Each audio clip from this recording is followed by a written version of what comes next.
তৃতীয় মাত্রা অনুষ্ঠানে অর্থমন্ত্রীকে নিয়ে নাটকীয় ঘটনার দাবিতে একাধিক এআই নির্মিত ছবি ভাইরাল হয়।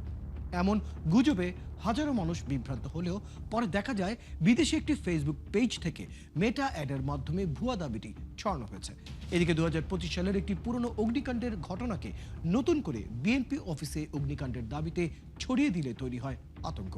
শুধু তাই নয়, শেরপুর সীমান্ত দিয়ে ভারত থেকে বাংলাদেশে পুশিনের চেষ্টার ভিডিওকে বাংলাদেশ থেকে ভারতে অবৈধ অনুপ্রবেশের দাবিতে ছড়িয়ে দিলেও তৈরি হয় বিভ্রান্তি।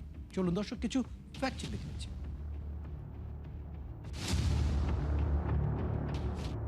চ্যানেল আইয়ের তৃতীয় মাত্রা অনুষ্ঠানে মোহাম্মদ আজিজ খান ও অর্থমন্ত্রী আমির খসরু মাহমুদ চৌধুরীকে নিয়ে নাটকীয় ঘটনার দাবিতে একাধিক এআই নির্মিত ছবি ব্যবহার করে অপপ্রচার চালানো হয়।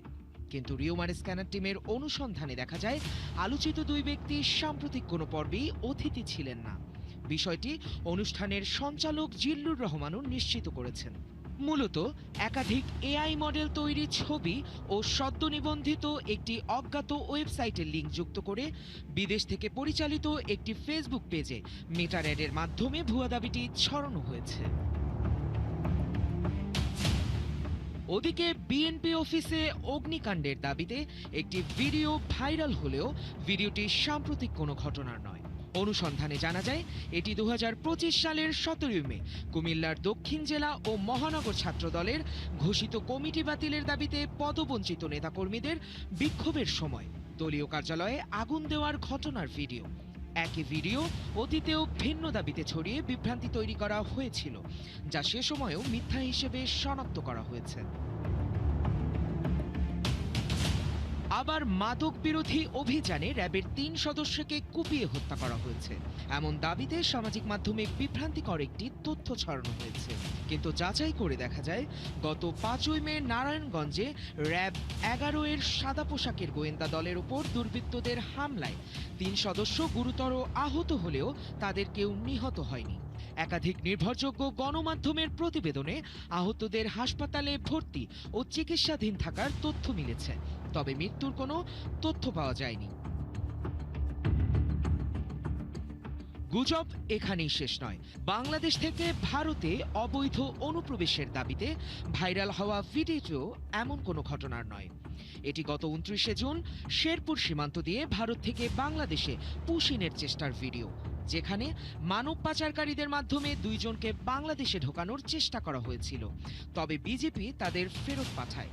বিষয়টি নিয়ে একাধিক গণমাধ্যম একই তথ্য প্রকাশ করেছে।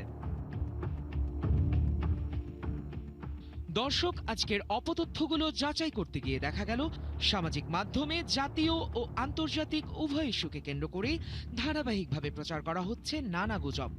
যথারীতি রাজনৈতিক অস্থিরতা তৈরি করতেই ছড়ানো হচ্ছে অধিকাংশ গুজব। নানান অভিনব কৌশলে ছড়ানো এসব গুজবের ফাঁদে না পড়তে সচেতন থাকার পরামর্শ বিশ্লেষকদের। শায়ক দাস, 71।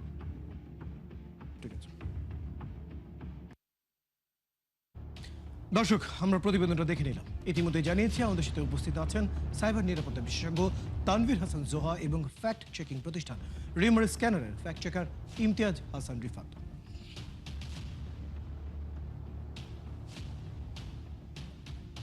দর্শক, আমাদের অতিথির সাথে এই মুহূর্তে আমরা আলোচনায় যুক্ত হচ্ছি।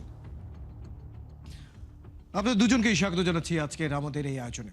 প্রথমেই প্রশ্ন রাখতে চাই আমাদের অতিথি জোহাবের কাছে। আমরা সাম্প্রতিক সময়ে যে ধরনের অপতথ্য বা গুজবগুলো দেখছি, এবং আমরা এআই এর ব্যবহারও আগের থেকে বাড়তে দেখেছি, বুস্টিং আমরা আগের থেকে বাড়তে দেখেছি, অর্থায়নও বেড়েছে, পরিকল্পনাও বেড়েছে। যেভাবে পরিকল্পিতভাবে অপপ্রচার বা ফেক নিউজগুলোকে আসলে ছড়ানো হচ্ছে, সেই অনুযায়ী আমি একটু জানতে চাই আমাদের দেশের আইন শৃঙ্খলা বাহিনীকে কতটুকু পরিকল্পিতভাবে এই বিষয়ে এগোতে দেখেন। জি, ধন্যবাদ। আসলে বিষয়টা খুবই টেকনিক্যাল, ব্যাপারটা টেকনোলজিক্যাল ইউজ আছে। টেকনিক্যাল অপরাধ তদন্ত করতে গেলে কিন্তু টেকনিক্যাল হতে হবে। আমি একটু ভেরি স্পেসিফিকলি একটু বলতে চাই, আমাদের বেশ কয়েকটা টুলস আছে যেগুলো কিন্তু একেবারে ওপেন সোর্স, অর্থাৎ হচ্ছে টাকা লাগে না। আবার কিছু সফটওয়্যার আছে যেটাতে টাকা লাগে। সেই সফটওয়্যারের কাজ হচ্ছে ভিডিওর কি ফ্রেম বের করে উৎস এবং সত্যতা যাচাই করা। আমি আবারও বলছি, ভিডিওর কি ফ্রেম হ্যাঁ, এটা কিন্তু আমাদের কোনো মামলাতে ইদানিং দেখা যাচ্ছে না। আমরা এটার বিষয়ে প্রশিক্ষণ দিয়ে থাকছি বিভিন্ন সংস্থায়। আশা করি আমাদের এই প্রবলেমগুলো সলভ হবে। দ্বিতীয় বিষয় হচ্ছে Google লেন্স। ভিডিওর ফ্রেম বা ছবি আগে কোথায় প্রকাশ হয়েছে তা খুঁজে বের করা। তৃতীয় বিষয় হচ্ছে TinEye একটা প্রযুক্তি, যে পুরনো ছবি নতুন ঘটনা হিসেবে ব্যবহার করা হয়েছে কিনা তা যাচাই করা। যে কটি টুলসের নাম বললাম সবগুলি ফ্রি ভার্সন। সবচেয়ে গুরুত্বপূর্ণ টুলস এক্সিফ টুল, ফাইলের মেটাডাটা বিশ্লেষণ করে সময় এবং ডিভাইস সম্পর্কিত তথ্য পরীক্ষা করা। যদি মেটা সংরক্ষিত থাকে, না হলেও থার্ড পার্টি অ্যাপ্লিকেশন দিয়ে সেগুলো কেনা যায়। তো দেখেন, আমি যেটুকু সামগ্রিকভাবে বলতে চাই যে আমরা যদি একটু প্রশিক্ষিত উপায়ে এবং কোর্টে অ্যাকসেপ্টেড উপায়ে যদি এই টুলসগুলো, আরো টুলস আছে সেগুলো বললে এটা অন্য প্রসঙ্গ হবে, তখন হয়তো বা অনুষ্ঠানের সাথে সামঞ্জস্য হবে না, আমি সুযোগ পেলে পরে বলবো। এইগুলো যদি ব্যবহার করা হয় এভিডেন্টলি আন্তর্জাতিক সাইবার ট্রাইব্যুনালে শুধুমাত্র বাংলাদেশে নয়, আন্তর্জাতিকভাবে এটা স্বীকৃত এবং সেই তথ্যের ভিত্তিতে যে কোনো ট্রায়াল করা সম্ভব। এবং একটা সাকসেসফুল ট্রায়াল, একজনে যদি 5-10 বছর ফেক নিউজ করার জন্য যদি জেল থাকতে হয়, বাংলাদেশে এই জাতীয় প্র্যাকটিস একেবারে নির্মূল হয়ে যাবে। যারা যারা গ্রেফতার হয়েছে ইতিমধ্যে, দুর্বল তদন্ত এবং প্রযুক্তির ডিজিটাল ফরেন্সিকের ছোঁয়া এবং ব্যক্তি গ্রেফতার হলেও ডিজিটাল ডিভাইসগুলো ফেলে আসা, সে ডিভাইসগুলো না পাওয়া, এইগুলো মিলিয়ে কিন্তু আমাদের মামলা দুর্বল হয়ে যায় এবং লোকটা জামিন পেয়ে যায়, আবার সে একই কাজ করে। জিওপলিটিক্যাল সব পার্সপেক্টিভে বাংলাদেশে খুব গুরুত্বপূর্ণ ফেক নিউজে পুরো রাজনীতি প্রেক্ষাপটে চেঞ্জ করে ফেলা সম্ভব, অহরহ উদাহরণ আছে। সুতরাং আমাদেরকে এই বিষয়ে সতর্ক হতে হবে। আর এই টুলসগুলো ব্যবহার করলেই এটা প্রযুক্তিগতভাবে আমরা একটা সায়েন্টিফিক তদন্তের মাধ্যমে সমস্যার সমাধান করতে পারবো। তানভীর হাসান জোয়া, ধন্যবাদ। আপনার এই বিষয়টি নিয়ে আমরা আরো একটু বিস্তারিত আলাপ করব, তবে তার আগে আমাদের আরেকজন অতিথি, তার সাথে একটু ছোট্ট আলাপ করে ফিরতে চাই। ইমতিয়াজ হাসান রিফাত, একটা দীর্ঘ সময় যাবত ফ্যাক্ট চেকিং প্রতিষ্ঠানের সাথে আপনি যুক্ত আছেন, নানা ধরনের ফ্যাক্ট চেকিং আপনি করেছেন। এই সাম্প্রতিক সময়ে আমরা যে ধরনের অপতথ্যগুলো দেখছি, 2 বছর আগেরও যদি আমরা উদাহরণ দিই, তখন অনেক সহজ অপতথ্য আমরা ছড়াতে দেখেছি, যেটা মানুষ দেখলে হয়তো বুঝতে পারতো অথবা আন্দাজ করা যেত যে এই ছবিটা ফেক, অথবা এই ভিডিওটার মুখের মুভমেন্ট দেখে বোঝা যাচ্ছে এটা ফেক বা এআই দিয়ে তৈরি। এখন তো সময় বদলেছে, প্রতিদিন যেভাবে এআই প্রযুক্তি বাড়ছে, ডিপ ফেক যেভাবে বাড়ছে, ফ্যাক্ট চেকিং এই সময় কতটা চ্যালেঞ্জিং কি মনে করেন? জি, ধন্যবাদ আপনাকে।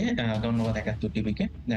এখন বিষয়টা হলো যে আপনি যে প্রশ্নটা রাখছেন যে আমাদের ফ্যাক্ট চেকিং নিয়ে আসলে কতটুকু চ্যালেঞ্জের মুখোমুখি হতে হচ্ছে। আমি যদি এই বিষয়ে কথা বলতে গিয়ে একটু ছোট্ট উদাহরণ দিই। আজকে সকালে আপনারা একটা বিষয় লক্ষ্য করেছেন যে একজন পুলিশ সদস্যের গুলিতে লাশ পড়ছে এবং সেটা দাবি করা হচ্ছে যে একটা পক্ষ দাবি করছে এটা আসলে এআই দিয়ে তৈরি, এবং একটা পক্ষ যারা দাবি করছে এবং তারা বলতেছে যে এটা আসলে জুলাইয়ের সময়, মানে ২০২৪ সালের জুলাই আন্দোলনের সময়, কোটা সংস্কার আন্দোলনের সময় একজন পুলিশ সদস্যের গুলিতে আন্দোলনকারীদের যে নিহত হওয়ার বা লাশ পড়ার ভিডিও। কিন্তু আলটিমেটলি এটা কিন্তু আসলে সাধারণ জনগণ বুঝতে পারতেছে না এবং প্রচুর পরিমাণ ছড়িয়ে যাচ্ছিল, এবং আমরা এটা যাচাই করে দেখেছি যে এটা আসলে কৃত্রিম বুদ্ধিমত্তা বা এআই দিয়ে তৈরি। এবং আপনাদের প্রতিবেদনে যেটা দেখানো হলো যে ওই তৃতীয় মাত্রার একটা টক শো প্রোগ্রামের ভিডিও, সেখানে ছবি, সেটা আসলে বোঝা যাচ্ছিল না বা অনেকে আসলে বুঝতে পারতেছিল না যে এই ভিডিওটা, এই ছবিগুলো আসলে সত্য কিনা। এআই দিনকে দিন এত বেশি পরিমাণ অ্যাডভান্স হচ্ছে, যেটা আসলে আমাদের ফ্যাক্ট চেকার না শুধু, অন্য সাধারণ জনগণ তো এটা আসলে যাচাই করা খুব ইম্পসিবল হচ্ছে, যে ফ্যাক্ট চেকার, জার্নালিস্ট, তাদের জন্য একটু বিভ্রান্তির সৃষ্টি হচ্ছে। যেমন আমরা আসলে অনেক কিছুই দেখে মনে হচ্ছে যে এটা বাস্তব বাস্তব। হ্যাঁ, অনেক কিছু আসলে একসময় আমরা অনেক এআই যখন নতুন নতুন আসে এবং আমাদের বাংলাদেশে পরিচিতি লাভ করে, তখন আমরা দেখেছি যে এআই এর কোনো ছবি তৈরি করলে বা কোনো ভিডিও বানাতে গেলে আমরা দেখতাম যে আঙ্গুল দেখতাম, বা আমরা ঠোঁট দেখতাম, কান দেখতাম, যে এগুলো বা নখ, চোখ, এগুলো দেখতাম যে এগুলো আসলে অসঙ্গতি আছে কিনা। কিন্তু বর্তমান সময়ে এআই এত পরিমাণে অ্যাডভান্স হয়ে গেছে যেগুলো আসলে মানে অসঙ্গতি থাকছে না। তাহলে তখন সেক্ষেত্রে আমরা ইমতিয়াজ আসলে হাসান, বিভ্রান্ত হচ্ছি। এই যে আপনি বলছেন জি। আগের মতো পার্থক্য করা যাচ্ছে না, তাহলে আপনি কি মনে করেন কি প্রয়োজন এখন এই পার্থক্যটা? তো যদি আমরা বুঝতে চাই বা জানতে চাই, কি জিনিসটা লাগবে আমাদের? এখন আসলে মানে যদি আমরা বলি যে ফ্যাক্ট চেকিং সংস্থাগুলো যে কাজগুলো করছে বাংলাদেশের প্রেক্ষিতে, এখন যদি আমি ৫ কোটি ইউজার বলি, ফেসবুক ইউজার, সেখানে ফ্যাক্ট চেকিং সংস্থা আছে কয়েকটা। ফ্যাক্ট চেক নিয়ে খুব কম কাজ হচ্ছে, এবং যে কাজগুলো হচ্ছে সেগুলো আসলে রুরাল পর্যায়ে পর্যন্ত যাচ্ছে না।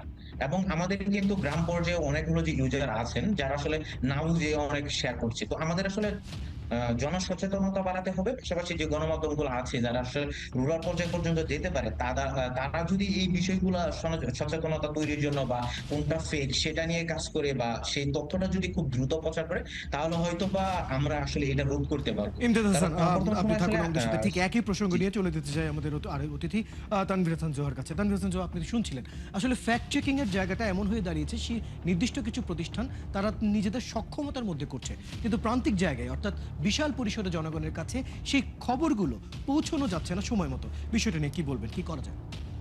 আচ্ছা, আমরা কিন্তু ইতোমধ্যে বিগত সরকার যখন নির্বাচনের আয়োজন করছিলেন, ইন্টারিম গভর্নমেন্ট, আমরা কিন্তু তখন সেভারাল টাইম বলেছি যে সরকারের একটা সুনির্দিষ্ট পোর্টাল থাকা খুব প্রয়োজন।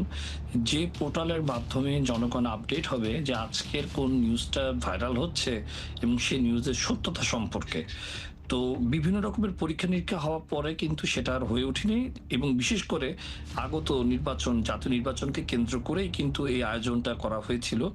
যাতে কোনো ফেক নিউজ সাথে, সাথে আমরা নির্ণয় করতে পারি এবং ওই ওয়েবসাইটে উঠিয়ে দিতে পারি। পরবর্তীতে আমরা Facebook অর্থাৎ মেটার সাথে আমাদের একটা যোগাযোগ হয়। মেটাও কিন্তু সেক্ষেত্রে রেস্ট্রিক্টেড, যেহেতু তৎকালীন সরকারটা নির্বাচিত ছিল না।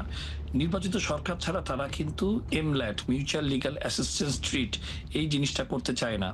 তো তারপরও আমরা যেহেতু অনুরোধ করলাম বাংলাদেশের তৎকালীন পলিটিক্যাল প্রেক্ষাপটে, এইবারকার নির্বাচনে দেখবেন তারপরেও হয়েছে কিছু ফেক নিউজ। তারপরে ম্যাক্সিমাম সময় ওই সময় যারা লাইভ করতে গিয়েছে ভোট চলাকালীন সময় পুরনো ভোটের কিছু জাল সিল করা ভিডিওগুলো তারা আসলে প্রচার করার চেষ্টা করেছে।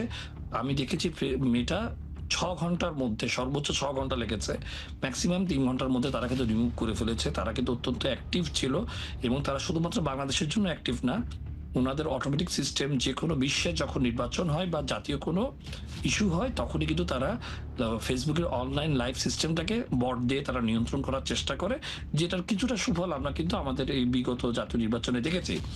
এখন আমাদের এই ক্ষেত্রে প্রান্তিক জনগণকে আসলে নির্ণয় করতে গেলে পরে আমাদের সিটিজেন জার্নালিজমের কিছু প্রেক্ষাপট তৈরি করতে হবে জেলা পর্যায়ে, এবং আমাদের কিন্তু অনেকগুলো ভুইফোর অনলাইন ভিত্তিক লাইসেন্সবিহীন বেশ কিছু ভাইরাল হওয়ার প্রবণতাকে কেন্দ্র করে তারা কিন্তু বেশ কিছু মানে নিউজ পোর্টাল চালায়, ইউটিউব চ্যানেল চালায়।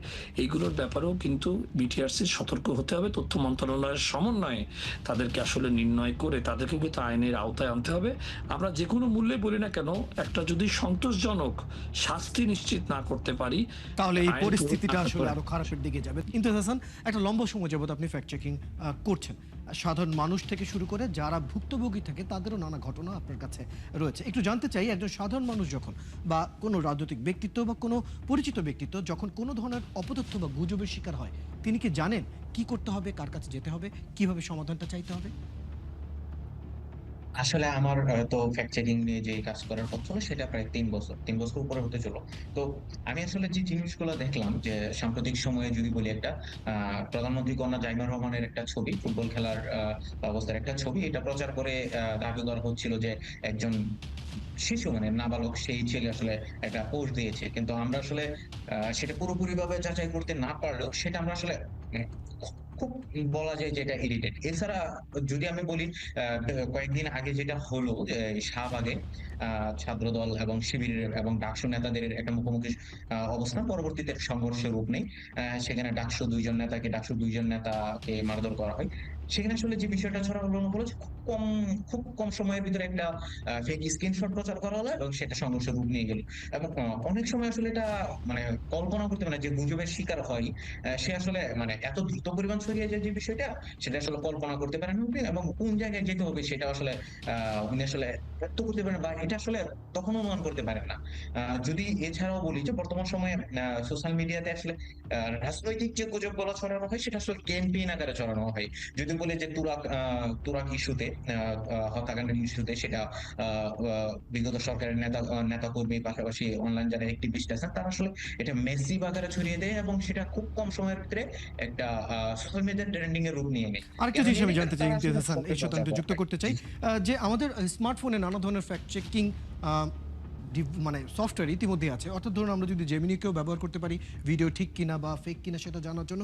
এছাড়াও কিছুক্ষণ আগে আমরা জানছিলাম গুগল লেন্স, সেটা দিয়েও অনেকটাই একটা আইডিয়া করা যায় যে এটা আসলে ঠিক নাকি এআই দিয়ে তৈরি। এটা কি সাধারণ মানুষ জানে যে এভাবে আসলে চেক করা সম্ভব? আসলে বর্তমান সময়ে যেটা বললেন যে গুগল লেন্স বা জেমিনি দিয়ে, জেমিনি আসলে জেমিনির তৈরি কোনো ছবি থাকলে সেটা যদি আমি ভেরিফাই এআই করি তাহলে হয়তো ওনারা এই ছবিটা বা ওই জেমিনির তৈরি কোনো কিছু থাকলে সেটা তারা ফিডব্যাক দেয়। কিন্তু যে যদি এই একই ছবি যদি অন্য কোনো একটা অ্যাপস দিয়ে, যদি আমি সিম্পল বলি যে ফটোশপ দিয়ে করা থাকে, তাহলে তারা এটা আসলে ডিটেক্ট করতে পারে না। এবং যে লেন্সের কথা বলে গুগল লেন্স, বর্তমান সময়ে গুগল লেন্সটা আসলে ফ্যাক্ট চেকিং দের একসময় খুব পরিচিত ছিল যে গুগল লেন্সে সার্চ করার সাথে সাথে অনেক কিছু পাওয়া যেত।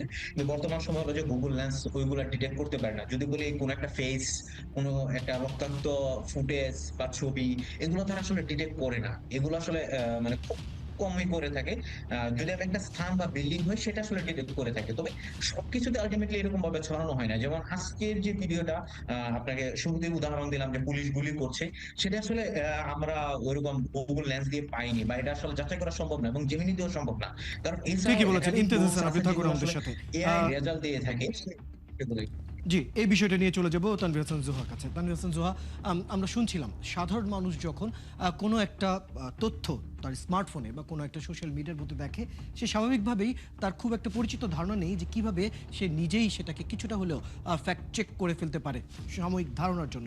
এবং এছাড়াও পরবর্তী বিষয় দেখা যায় কেউ যদি কোনো গুজবের শিকার হয় বা সে যদি অপতথ্যের শিকার হয়, কোথায় যেতে হবে, কার কাছে যেতে হবে, এই ব্যাপারেও তার ধারণাটা পরিষ্কার নয়। এই বিষয়টা কিভাবে বাড়ানো যায়?